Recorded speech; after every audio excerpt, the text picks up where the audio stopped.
Well, welcome to the Startup Espresso. I'm Hall T. Martin, the host of the show, where we talk about raising funding for your startup and the time it takes to have an espresso.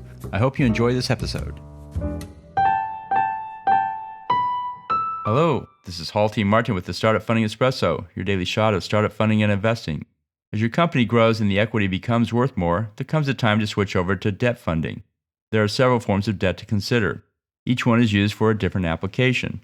The primary options are as follows. The traditional bank loan requires a personal guarantee, is most often used to launch a company. Line of credit. Once you have revenue, this can be used to smooth out the uneven bumps in your cash flow. Equipment financing. If you need equipment for your business, this is a good way to finance it as it reduces your fundraise requirements. And revenue-based funding. Once you have a steady flow of revenue, you can use revenue-based funding to accelerate the growth as you pay back out of the revenue stream. And factoring accounts receivables funding. Once you have a steady book of business, you can borrow against the accounts receivable line. And finally, venture debt. Once you have substantial revenue, you can raise debt funding rather than equity funding, as it will be cheaper in the long run.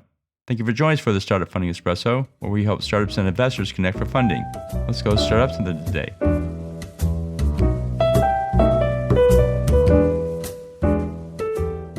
Hall T. Martin is the director of Investor Connect, which is a 501c3 nonprofit dedicated to the education of investors for early-stage funding. All opinions expressed by Hall and podcast guests are solely their own opinions and do not reflect the opinion of Investor Connect. This podcast is for informational purposes only and should not be relied upon as a basis for investment decisions.